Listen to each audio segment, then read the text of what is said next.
Hello students, मैं आपका पुनः स्वागत करता हूं आर्यन एजुकेशन फाउंडेशन के इस यूट्यूब चैनल पर।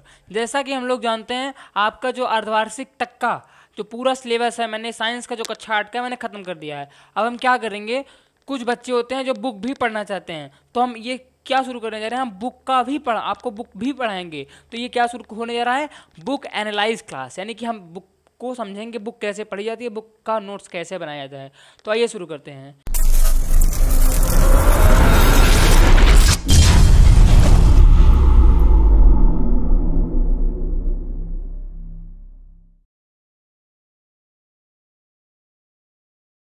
यह आपका पहला क्लास, ठीक है। तो आपका जो पहला चैप्टर है, आप लोग नोट्स पढ़ के आइएगा, ठीक है। तो आपका जो पहला चैप्टर है शुरू होता है, क्या है वो, फसल उत्पादन एवं प्रबंध। कौन सा चैप्टर है, फसल उत्पादन एवं प्रबंध, ठीक है। तो ग्रीष्मावकाश, ग्रीष्मावकाश का मतलब होता है गर्मियों का समय। कौन सा समय, गर्मी का समय, ठीक है।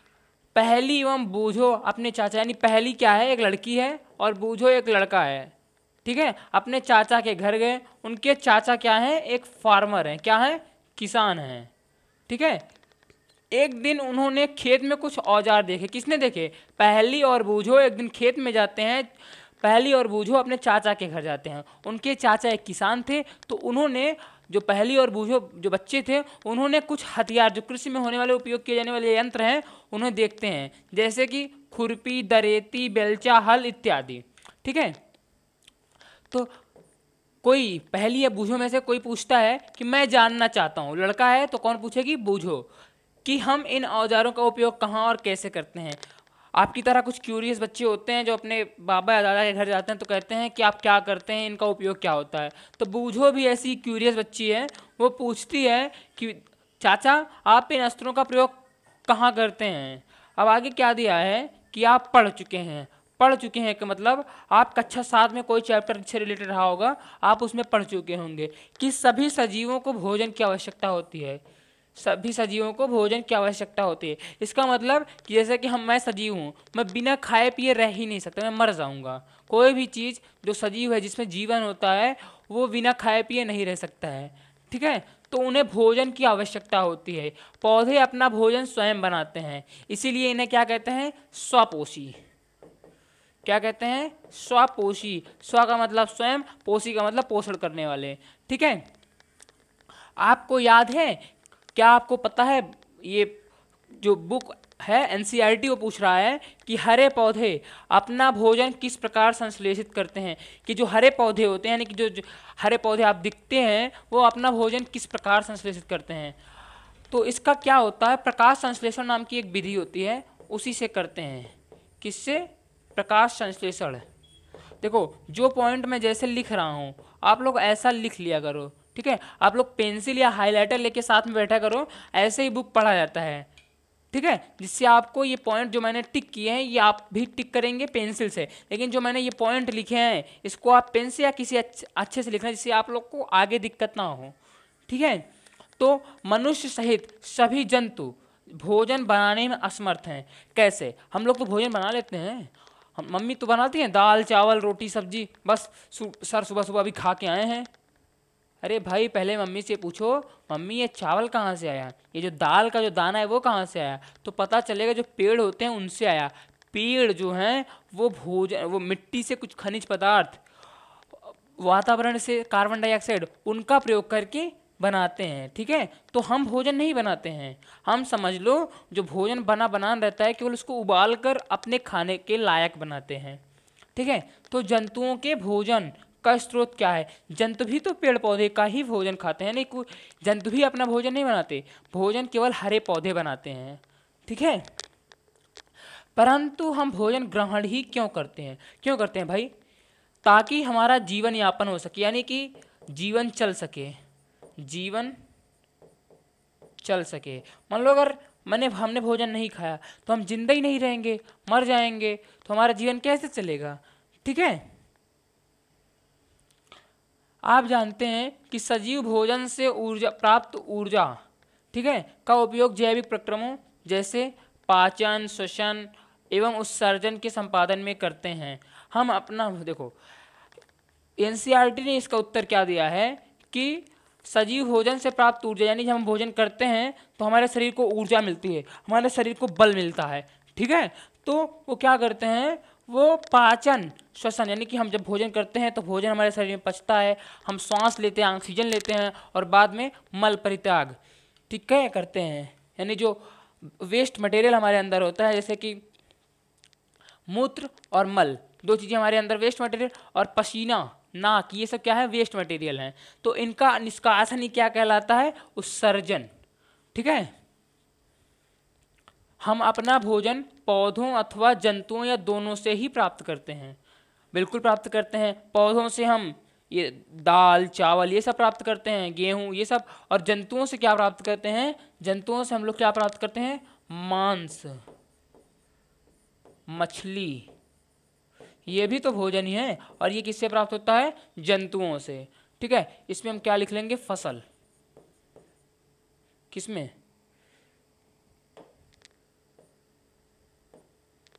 देखो पौधों से क्या प्राप्त करते हैं, फसल, ठीक है, और जंतुओं से मांस मछली, ठीक है। देखो नेक्स्ट पेज पे चलते हैं। अगला प्रश्न क्या पूछती है, बूझो या पहले में से कोई पूछता है, क्योंकि हम सभी को भोजन की आवश्यकता होती है, अतः हम अपने देश के इतने अधिक लोगों को भोजन किस प्रकार उपलब्ध करा सकते हैं, भोजन का संग्रहण करके। यानी कि जब इतने सारे किसान होते हैं वो भोजन उगाते हैं, तो हम लोग भोजन का साइलो, आप लोगों ने नोट्स अगर पढ़ा होगा तो मैंने आपको बताया था, साइलो में हम लोग क्या करते हैं, फसलों का भंडारण करते हैं, ठीक है। तो हम लोग फसलों को बचाकर बाद में महामारी के समय इन्हीं भंडारण किए गए अनाजों को हम लोग जनता में वितरित करते हैं। जैसे कि कोरोना का समय चल रहा है, जो मोदी गवर्नमेंट है, मोदी सरकार है, वो लोगों को 5 किलो राशन अवेलेबल यानी प्रदान कर रही है। तो वो कहाँ से दे रही है, जो फसलें पहले से रख उठी गई हैं उन्हीं फसलों में से वो हमको दे रही है। तो इसी प्रकार हम लोग भोजन को अवेलेबल कराते हैं, ठीक है। देखो आगे क्या है कि भोजन को बड़े स्तर पर उपलब्ध कराना आवश्यक है, बिल्कुल आवश्यक है। अगर बड़ा स्तर पर भोजन अवेलेबल नहीं होगा तो कुछ मनुष्य जो अमीर आदमी होंगे वो तो भोजन कर लेंगे, और जो गरीब आदमी होंगे वो भोजन नहीं कर सकते। तो हमें भोजन की अधिक मात्रा अपने पास रखनी होगी, जिससे कि आराम से सभी लोग भोजन कर सकें, ठीक है। एक विशाल जनसंख्या को भोजन प्रदान करने के लिए इसका नियमित उत्पादन, उचित प्रबंधन एवं वितरण आवश्यक है। जैसे कहते नहीं है, खाना कमाने का काम है बस। जैसे कि सुबह एक रिक्शा वाला या कोई ऑटो वाला चलाता है गाड़ी, शाम को आता है, जो बचता है उसी से खर्चा उसका चल जाता है। यानी कि कमाना खाना, क्या काम है, कमाना खाना, रोज कमाओ रोज खाओ, ठीक है। वही वाला बात कहा गया है कि एक विशाल जनसंख्या को भोजन प्रदान करने के लिए इसका नियमित उत्पादन, यानी कि हमेशा उत्पादन करना, उचित प्रबंधन का मतलब होता है भंडारण करना, वितरण का मतलब बांटना, जैसे कि राशन होता नहीं है, राशन बांटना, वही है, ठीक है। कृषि पद्धतियाँ क्या होती हैं, देखो लगभग 10,000 ईसा पूर्व, 10,000 बिफोर क्राइस्ट, ठीक है, तक मनुष्य घुमंतु थे का मतलब कि मान लो कि शिकार कर लिया, आज मध्य प्रदेश में शिकार कर रहे हैं तो कल छत्तीसगढ़ में शिकार करेंगे, यानी कि चलता रहता था, मनुष्य कहीं रुकता नहीं था, अस्थायी आवास ही नहीं था, ठीक है। तो घुमंतु था, वही एक स्थान से दूसरे स्थान तक भोजन एवं आवास की खोज में मनुष्य विचरण करता रहता था। यानी कि मान लो मुझे एक सामने खरगोश दिख गया तो मैं धनुष तीर लेके बस दौड़ता चला जा रहा हूँ उसके पीछे, ठीक है। तो मैं दौड़ता दौड़ता उस खरगोश के पीछे कहीं दूर निकल गया, ठीक है। और मुझे रहने के लिए, जैसे कि कभी मनुष्य पेड़ पर रह लेता था, कभी किसी गुफा में रह लेता था, कभी कहीं रह लेता था, ठीक है, अस्थायी आवास नहीं था उस समय, ठीक है। वे कच्चे फल और सब्जियां खाते थे, ठीक है। क्या खाते थे, जैसे कि आपको दिख गया पेड़ पे फल लगा है तो पेड़ पर चढ़े, फल तोड़े, खा लिया, कच्चा फल हो गया। और सब्जियों का मतलब होता है कुछ अपने आप सब्जियां उगाती हैं, उन्हीं को खा पीकर अपना काम निकाल लेता था। और उन्होंने भोजन के लिए जंतुओं का शिकार करना कालांतर में, यानी कि प्राचीन समय में खेती कर चावल गेहूं एवं अन्य खाद्य फसलों को उत्पादित कर सकें, ठीक है। बाद में बहुत समय बाद वो लोग खेती भी शुरू कर सकें, ठीक है। इस प्रकार कृषि का प्रारंभ हुआ। देखा आदि ने क्या देखा कि जो वो फल खाते थे, ऐसे मान लो सेब खाया तो सेब का जो काले कलर का बीज है उसको ही फेंक दिया, कुछ दिन बाद देखा कि वहाँ पेड़ जम रहा है, कुछ सालों बाद देखा कि सेब का पेड़ जम गया, तो उन्हें समझ में आया कि कृषि क्या होती है, वहीं से कृषि का विकास हुआ। ठीक है, देखो अब यहाँ पर आपको मिलता है कि जब एक ही किस्म के पौधे किसी स्थान पर बड़े पैमाने पर उगाए जाते हैं तो इसे क्या कहता है, फसल कहते हैं। ठीक है, हम देख रहे थे कि भारत क्या है, एक विशाल देश है। ठीक है, हम लोग जानते हैं कि विश्व में 5वां स्थान क्षेत्रफल के हिसाब से भारत का आता है, कि कौन सा स्थान, 5th। ठीक है, और क्या लिखा है, यहाँ ताप, आर्द्रता और जलवायु क्षेत्र बदलने पर, जैसे कि हम लोग जानते हैं जम्मू कश्मीर में ठंडी बहुत है और राजस्थान में गर्मी बहुत है तो दोनों भारत के ही क्षेत्र, तो हम कह सकते हैं कि थोड़े थोड़े दूर स्थानों पर जो जलवायु है, जो गर्मी, ठंडी, सर्द, बरसात, ये सब चेंज होता रहता है। ठीक है, एक क्षेत्र से दूसरे क्षेत्र में भिन्न है। ठीक है, अतः देश के विभिन्न भागों में विविध प्रकार की फसलें उगाई जा सकती हैं। कहाँ पे, भारत में। ठीक है, जैसे रसिया में हम लोग जानते हैं कि रसिया में केवल ठंडे फसल होती हैं वही उगाई जा सकती हैं। ठीक है, लेकिन भारत में सभी प्रकार की जलवायु हैं, तो हम भारत में सभी फसलें उगा सकते हैं। ठीक है, तो इस विविधता के बावजूद मोटे तौर पर फसलों को 2 वर्गों में बांटा गया है। कौन सा, एक खरीफ का फसल, एक रबी का फसल। खरीफ का फसल क्या होता है, जैसे ऐसी फसलें जो जून जुलाई में बोई जाती हैं और सितंबर अक्टूबर में काटी जाती हैं, जैसे सोयाबीन, मक्का, दालें, ये सब हो गया। ठीक है, रबी की फसल क्या होती हैं, ऐसी फसलें जो शीत ऋतु में बोई जाती हैं, यानी कि अक्टूबर नवंबर में ठंड रहती है तो अक्टूबर नवंबर में बोई जाती हैं और अप्रैल मई में काटी जाती हैं। ठीक है, जैसे गेहूं, मटर, चना, सरसों, अलसी। ठीक है,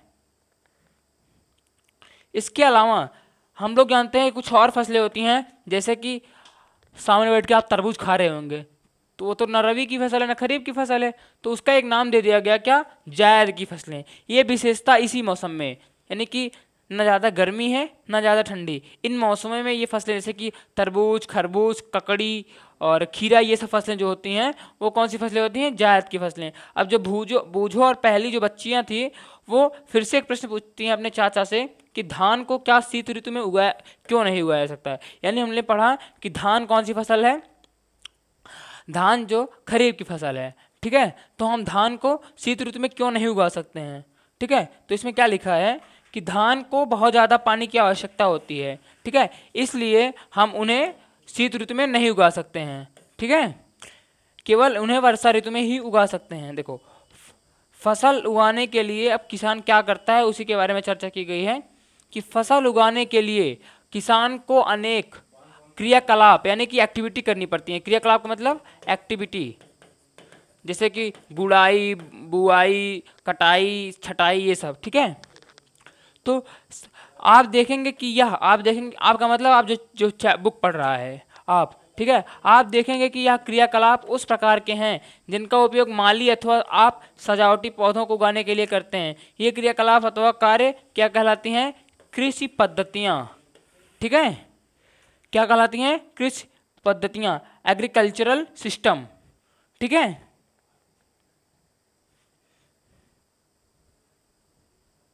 देखो पहले जो प्रक्रिया, देखो यहाँ पे लाइन से आपको प्रक्रियाओं का नाम आपको दिया गया है। पहली कौन सी प्रक्रिया है, मिट्टी तैयार करना, फिर बुआई करना, फिर खाद एवं उर्वरक देना, फिर सिंचाई करना और खरपतवार से हम सुरक्षा करते हैं, फिर कटाई कर उसको सुरक्षित रख देते हैं अपने पास। ठीक है, तो ये 7 प्रक्रियाएं हैं। आओ एक एक करके इनको समझते हैं। ठीक है, पहला क्या होता है, मिट्टी तैयार करना। मिट्टी तैयार का मतलब है जैसे कि जो ठोस मिट्टी होती है, ऐसा अड्ढा टाइप को, उसका फोड़ के उसे चूर्ण के रूप में यानी चूर्ण के रूप में बना देना। ऐसा जब कर लेते हैं और खुदाई करते हैं, मतलब फावड़ा चलाकर जो नीचे की मिट्टी है उसको बाहर लाते हैं, जिससे क्या होता है कि जो नीचे की खनिज है, जैसे कि जो पौधों के लिए ज़रूरत है, जैसे कि फास्फोरस हो गया, जैसे नाइट्रोजन हो गया और सोडियम, पोटेशियम, ये सब हो गए, इसकी जो ज़रूरतें हैं पौधों के लिए पूरी हो सकें। ठीक है, तो इसके लिए हम लोग फावड़े से मिट्टी को खोद कर ऊपर लाते हैं। ठीक है, तो वही क्या है, प्रिपरेशन ऑफ सॉइल। ठीक है, मिट्टी तैयार करना। फसल उगाने से पहले मिट्टी तैयार करना प्रथम चरण है। ठीक है, 7 चरण होते हैं, मैंने 7 को बारे में आपको बता दिया। तो जो मिट्टी तैयार करना होता है वो आपका प्रथम चरण होता है। इसमें हम लोग क्या करते हैं, मिट्टी को उलटते पलटते हैं, इसे पोला बनाना, यानी कि जो हम लोग मिट्टी खोदते हैं, मिट्टी को पलटते उलटते हैं, इसे क्या कहा जाता है, इसे कहते हैं पोला बनाना। ठीक है, कृषि का अत्यंत महत्वपूर्ण, ये बहुत ही महत्वपूर्ण है, क्योंकि अगर ये नहीं करेंगे तो जो हमारी पौधे हैं, जो हमारे फसलें हैं, उन्हें क्या नहीं मिलेगी, खनिज नहीं मिलेगी, और जब खनिज नहीं मिलेगी तो फसलें उगेंगी नहीं, वो खराब हो जाएंगी।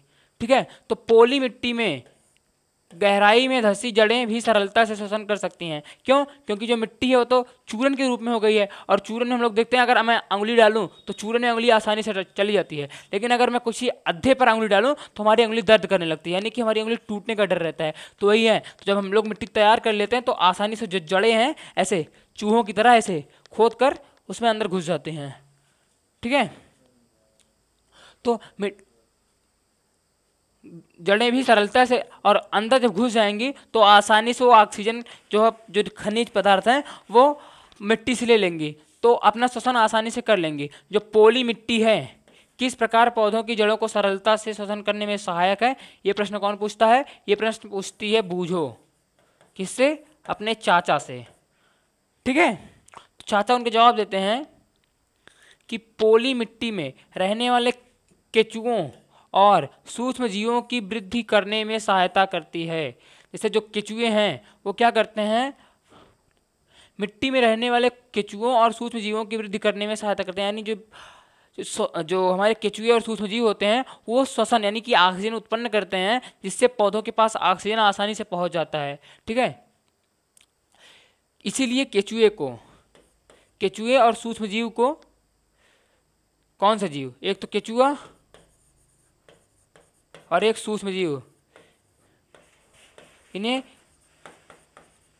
जानते हैं, इन्हें किसानों का मित्र कहा जाता है, क्योंकि यह मिट्टी को उलट पलट कर पोला करते हैं। ठीक है, तथा ह्यूमस बनाते हैं। ह्यूमस का मतलब आप समझ लीजिए पोषक तत्व। ठीक है,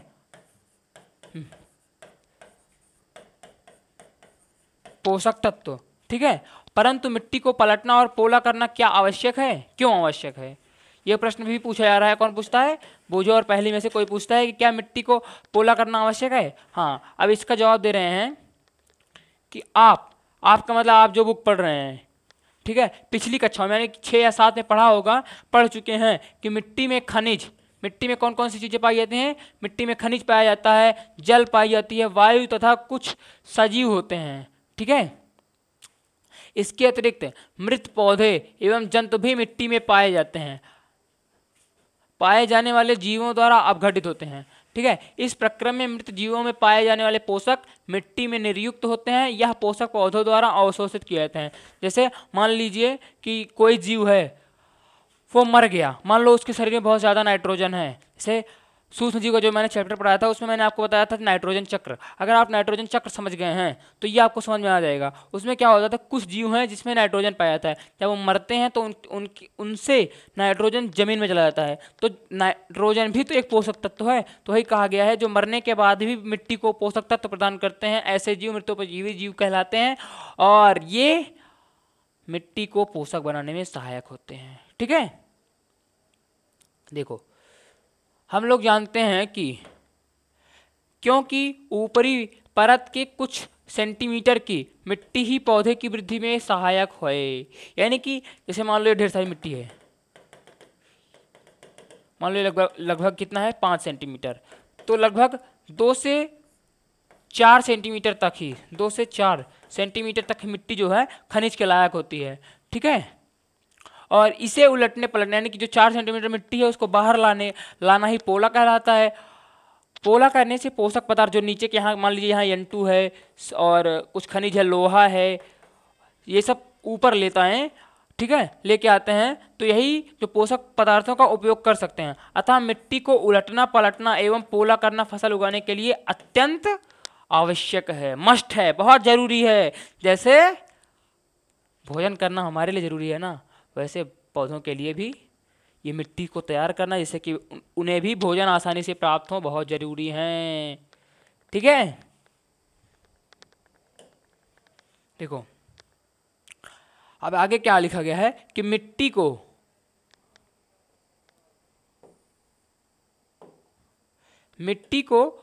उलटने पलटने एवं पोला करने, क्या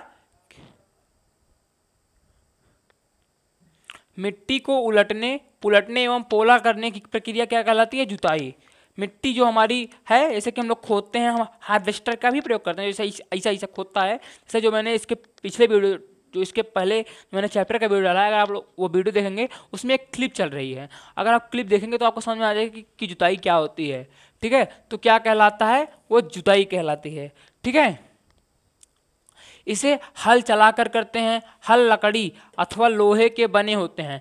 यदि मिट्टी अत्यंत सूखी है तो जुताई से पहले इसे पानी देने की आवश्यकता भी पड़ सकती है। यानी कि जो हम हल चला के खोदते हैं ना, अगर मान लो मिट्टी और कड़ी है तो हम उसमें 1 बाल्टी पानी डालते हैं तो मिट्टी भुरभुरी यानी कि गीली हो जाती है। फिर जब हम खोदेंगे तो वो आसानी से ऊपर आ जाएगी।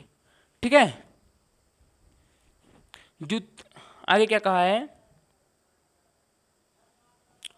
जुते हुए खेत में मिट्टी के बड़े बड़े ढेले भी हो सकते हैं। इन्हें एक पाटल की सहायता से तोड़ना आवश्यक है।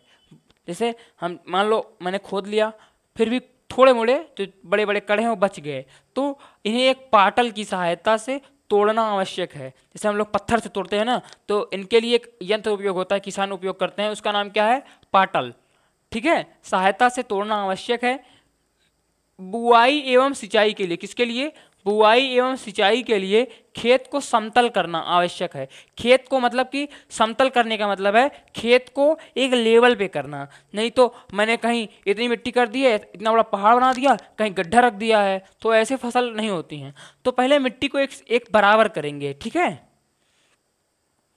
यह कार्य किसके द्वारा किया जाता है, यह कार्य मिट्टी को समतल करने का कार्य किसके द्वारा किया जाता है, पाटल द्वारा किया जाता है।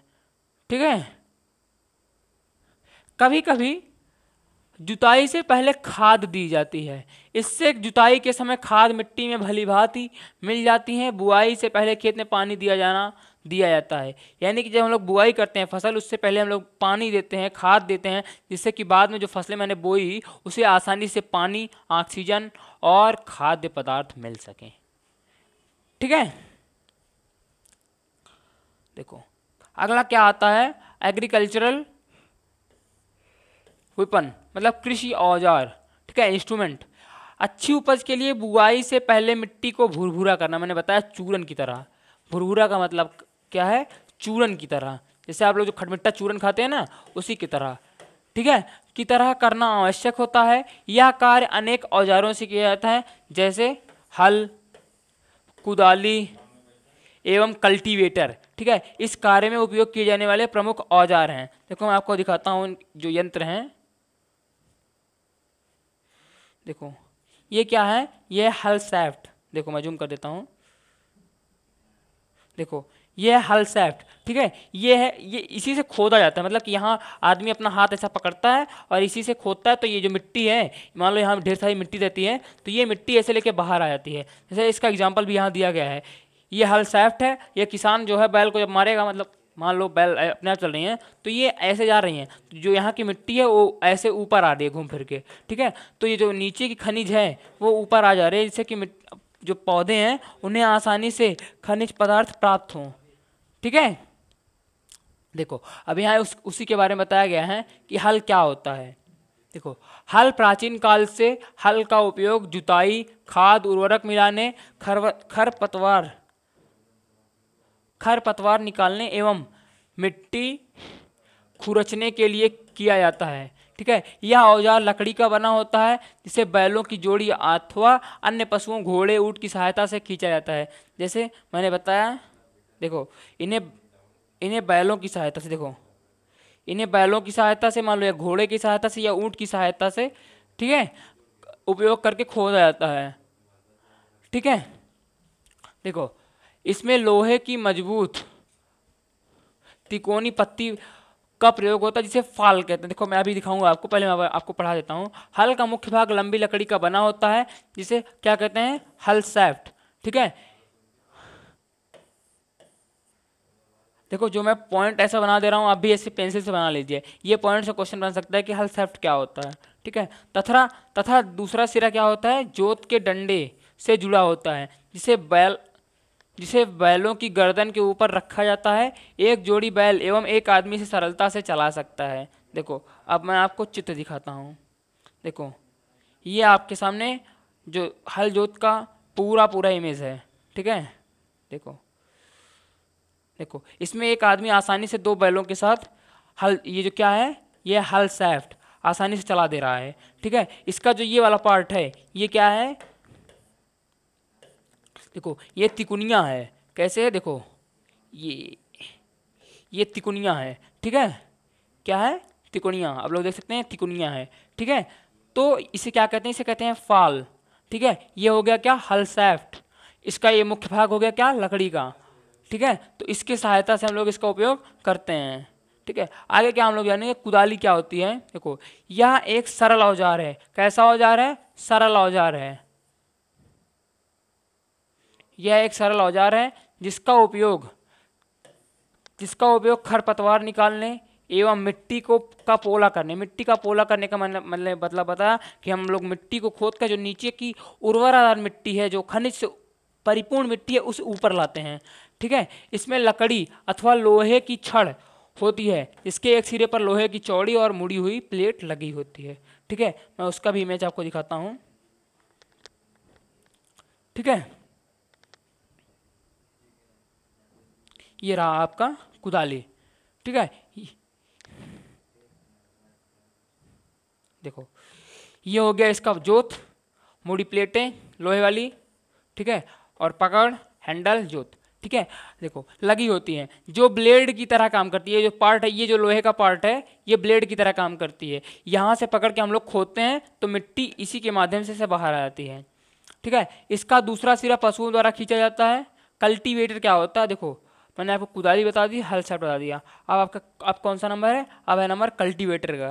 देखो कल्टीवेटर क्या होती है, देखो आजकल जुताई ट्रैक्टर द्वारा संचालित कल्टीवेटर से की जाती है। कल्टीवेटर के उपयोग श्रम एवं समय दोनों की बचत होती है। यानी कि जैसे पहले के समय में हम लोग बैल का प्रयोग करते थे, ठीक है, लेकिन अब के समय में लोग किसका प्रयोग करते हैं, ऐसे ट्रैक्टर में लगा होता है ऐसा यंत्र, उसी का प्रयोग करते हैं। इससे क्या होता है, आसानी से जुताई हो जाती है। आप लोग पहले, मैं जूम कर दे रहा हूँ, आपको दिख रहा होगा, ये क्या है, यही है कल्टीवेटर। ठीक है, अगर आप गाँव में रहे होंगे तो आपने कल्टीवेटर अवश्य देखा होगा।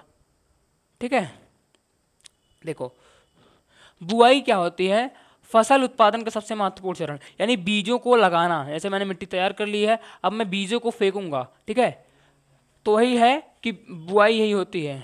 ठीक है, बुआई फसल का सबसे महत्वपूर्ण चरण होता है। ठीक है, अगर मैं बीज ही नहीं डालूंगा तो फसल कहाँ से होगा। बोने से पहले अच्छी गुणवत्ता वाले साफ एवं स्वस्थ बीजों का चयन किया जाता है। किसान अधिक उपज देने वाले बीजों का प्राथमिकता देता है। यानी कि किसान हमेशा अपना लाभ, किसान भी तो चाहता है कि भाई उसे लाभ हो, तो अच्छे और सुदृढ़ क्वालिटी का बीज डालता है जिससे मोटी फसल हो, अच्छी फसल हो, उपज अच्छी हो। ठीक है, तो ऐसे बीजों को बोना ही बुआई कहलाती है। तो अब बीजों का चयन कैसे करते हैं ये पूछ रही हैं, बूझो। ठीक है, कि एक दिन मैंने अपनी माँ को देखा कि माँ चने के कुछ बीज एक बर्तन में रखकर उसमें कुछ पानी डाल रही हैं। कुछ मिनट पश्चात कुछ बीज पानी के ऊपर तैरने लगे। मुझे आश्चर्य है कि कुछ बीज पानी के ऊपर क्यों तैरने लगे। देखो पानी में जो तैरने लगे और जो नहीं तैरने, उनमें कुछ खराबियाँ होती हैं। अब उसका जवाब देंगी कौन, इस बच्ची की माँ, यानी बूझो की माँ। शायद बूझो घर आ गई होगी। ठीक है, चाचा के यहाँ से उसकी छुट्टी हो गई कैंसिल, तो अब घर आ जा रही है। तो एक क्रियाकलाप दिया गया है। देखो क्रियाकलाप क्या है कि एक बीकर लेकर, बीकर क्या होता है, देखो ऐसा ग्लास होता है कांच का, आप कोई भी ग्लास ले सकते हो। कांच जो बीकर होता है वो कांच का ऐसा ग्लास होता है वहां। ठीक है, यहां पर ऐसा थोड़ा सा होता है,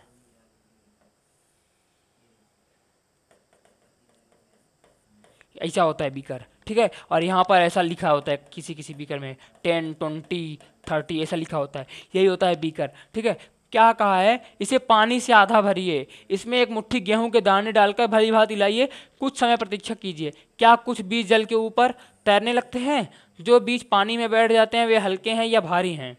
क्षतिग्रस्त बीज खोखले हो जाते हैं और इस कारण हल्के होते हैं, अतः यह जल पर तैरने लगते हैं। अच्छे और स्वस्थ बीजों को क्षतिग्रस्त बीजों से अलग करने यह एक अच्छी विधि है। मतलब कि जैसे अगर मैं गेहूं को, मैंने किया है घर पे ये, तो क्या होता है, गेहूं के कुछ बीज ऊपर आ जाते हैं, कुछ बैठ जाते हैं। जो ऊपर आ जाते हैं ना वो खराब होते हैं, उनका उपयोग नहीं करता है किसान। जो पानी के नीचे बैठते हैं वे बीज अच्छे होते हैं, उन्हीं का जो बुआई है किसान करता है। ठीक है, यह एक अच्छी विधि है, यानी कि हम आसानी से पता कर सकते हैं कौन सी बीज अच्छे हैं, कौन से बीज अच्छे नहीं हैं। ठीक है, देखो अब इसमें क्या बताया है कि जो बुआई के लिए हम लोग औजार इस्तेमाल करते हैं वो कौन से हैं। देखो परंपरागत यानी कि जो ट्रेडिशनल हैं, कैसे हैं, ट्रेडिशनल, जो हम लोग हमेशा से इस्तेमाल करते हुए आ रहे हैं। ठीक है, ट्रेडिशनल परंपरागत रूप से, यानी कि हमारे बाप दादा परपाजा आजा सबने यही इस्तेमाल किया है रूप से। बीजों की जो बुआई में इस्तेमाल किया जाने वाला औजार कीप के आकार का होता है। किसके आकार का, कीप। कीप क्या होता है, अब लोगों ने देखा होगा जो जिससे हम लोग मिट्टी तेल ऐसे लेते हैं अलग करते हैं ना, ऐसा होता नहीं है। देखो ये ऐसा होता है कीप, यही है कीप का आकार। ठीक है, तो हम लोग क्या करते हैं, कीप के आकार का होता है चित्र 1.2a। देखो चित्र आपके सामने हो दिया होगा। बीजों को कीप के अंदर डालने पर यह 2 या 3 नुकीले सिरे वाले पाइपों से गुजरते हैं। ये सिरे मिट्टी को भेदकर बीज को स्थापित कर सकते हैं। ठीक है, यानी कि इसमें दिख नहीं रहा है, देखो ये दिख रहा है, ये इसमें पहले हमने मिट्टी यहाँ खोदा, फिर यहाँ पे कुछ स्थान बन जाएगा। ठीक है, तो यहाँ से हम लोगों ने बीज ऐसे इसके अंदर डाल दिया, ये बीज इसके अंदर जाएगा और यहाँ पर बीज आसानी से लग जाएगा। ठीक है, तो यही तरीका आपको बताया गया है। ठीक है, देखो नेक्स्ट पेज पे चलते हैं। देखो सीड ड्रिल क्या होता है, सीड ड्रिल यही है, ये ट्रैक्टर के पीछे लगा होता है। ठीक है, ये यही है सीड ड्रिल। इसमें सीड ड्रिल के बारे में पढ़ते हैं हम लोग।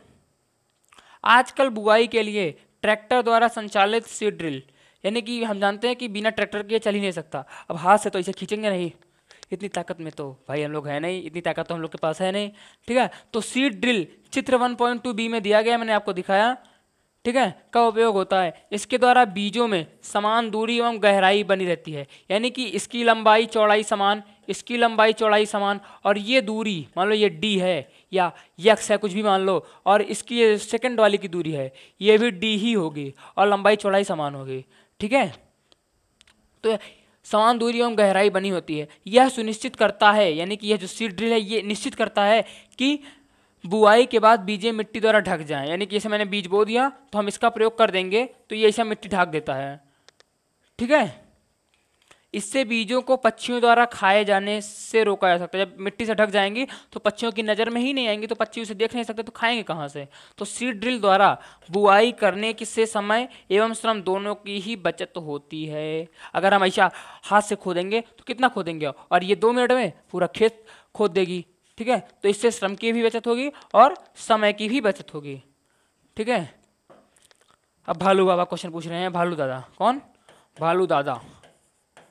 अब ये भी कुछ पूछते हैं कि मेरे विद्यालय के समीप एक पौधशाला, ठीक है, जहाँ नर्सरी, जहाँ पर पौधे बाहर से मंगाए जाते हैं और वहाँ पर पौधों को बेचा जाता है। ठीक है, तो नर्सरी है, मैंने देखा कि पौधे छोटे छोटे थैलों में रखे हैं, वे इस प्रकार क्यों रखे गए हैं, क्यों रखे गए हैं भाई। अब हमारी बूझो, कहते नहीं है खेलो और बूझो, तो हमारी बूझो जवाब दे रही हैं, क्या जवाब देती हैं वही सुनते हैं। आइए देखो, धान जैसे, मतलब पहला एग्जाम्पल धान का ही लेना था, अरे धन ले ली होती तो हम लोग को भी कुछ फायदा होता। देखो धान, आप लोग कमेंट करेंगे कि धान कैसा फसल है, मीन्स रवि का फसल है कि खरीफ का फसल है। ठीक है, जैसे कुछ पौधों के बीजों को पहले पौधशाला में उगाया जाता है, पौधे तैयार हो जाने पर उन्हें हाथों द्वारा खेत में रोपित कर देते हैं। कुछ वनीय पौधे एवं पुष्पीय पौधे भी पौधशाला में उगाए जाते हैं। मतलब कि देखो इन्होंने धान का एग्जाम्पल लिया है, हम लेते हैं गुड़हल का एग्जाम्पल। गुड़हल आप लोग नहीं जानते होंगे, मैं किसी और पौधे का एग्जाम्पल लेता हूँ, जैसे कि गेंदा का एग्जाम्पल लेते हैं। वो जो होता नहीं है पीला पीला हल्का ऑरेंज टाइप का, हल्दी टाइप का फूल, वो गेंदा का एग्जाम्पल लेते हैं। तो आप लोगों ने अगर नर्सरी में देखा होगा तो ऐसे ब्लैक सी पन्नी होती है, मोटी सफ़ेद पन्नी होती है, उसमें मिट्टी भरकर उसमें पौधे उगाए जाते हैं। बाद में उसको क्या करते हैं, खरीद कर हम घर पे जाते हैं, गड्ढा बनाते हैं, ऐसा उसको पन्नी सहित ऐसा रख देते हैं, फिर मिट्टी ढक देते हैं, फिर वो पौधा अपने आप, हम उसको पानी डालते रहते हैं और पौधा अपने आप बढ़ता रहता है। ऐसा हम करते क्यों हैं, मान लो कुछ पौधे जो हमारे यहाँ नहीं पाए जाते हैं उसे बाहर से ऐसे मंगा के रखवा देते हैं, जैसे कि हमारे यहाँ पे भी वो फसल ग्रो करे। ठीक है, देखो, पौधों के अत्यधिक घने होने से रोकने के लिए बीजों के बीच उचित दूरी होना अत्यंत महत्वपूर्ण है। मतलब कि मैंने मान लो एक एक बीज यहाँ लगाया, एक बीज यहाँ लगाया, तो पेड़ तो बाद में बढ़ेंगे तो चौड़े भी तो होंगे, तो वो आपस में टकराए नहीं, इसलिए बीजों को थोड़े दूर दूर पे रखते हैं कि मतलब अंदाज के कि भाई इतनी इतनी जगह तो एक पेड़ लेगा। ठीक है, देखो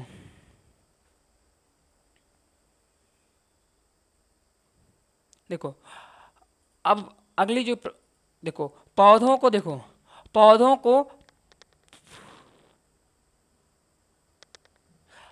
को सूर्य का प्रकाश, पोषक एवं जल पर्याप्त मात्रा में प्राप्त होता है। अधिक घनेपन को रोकने के लिए कुछ पौधों को निकाल कर हटा दिया जाता है।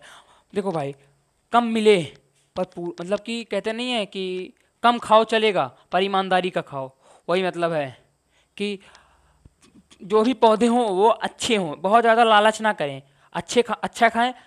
कहते नहीं है कि कम खाओ लेकिन अच्छा खाओ, कम पहनो लेकिन अच्छा पहनो। ठीक है, वही यहाँ का मतलब है।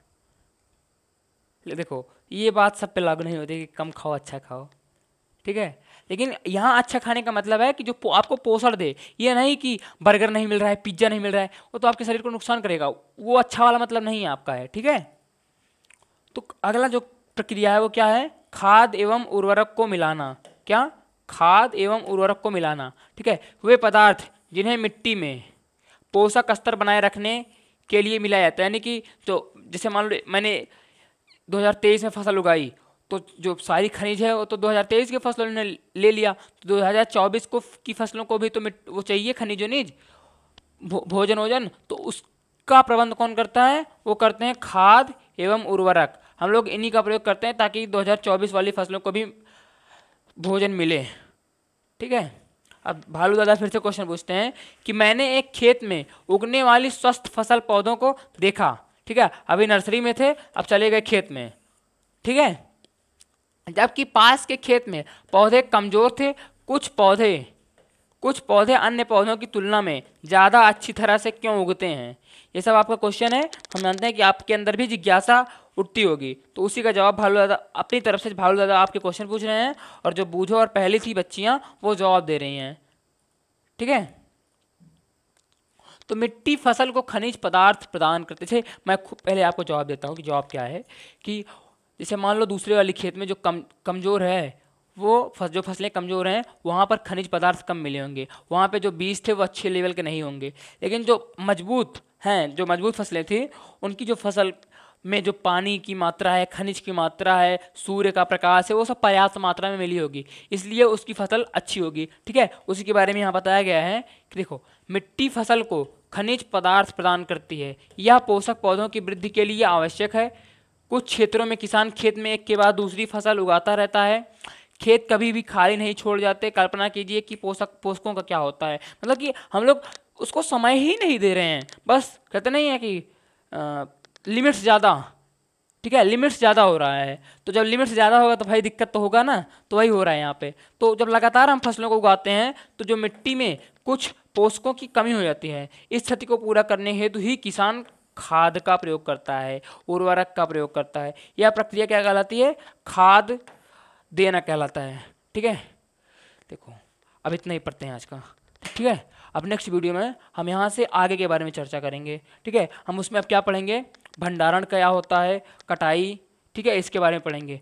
तब तक के लिए मिलते हैं नेक्स्ट वीडियो में। अगर आप इस चैनल पर नए हों तो इस चैनल को सब्सक्राइब कर दीजिएगा। ठीक है, अगर आपको ये वीडियो पसंद आई होगी तो इस वीडियो को लाइक करें, और जो मैंने ये NCERT की जो बुक की सीरीज स्टार्ट की है, इसको आप ज़्यादा से ज़्यादा शेयर करें। ठीक है, मिलते हैं नेक्स्ट वीडियो में, तब तक के लिए धन्यवाद।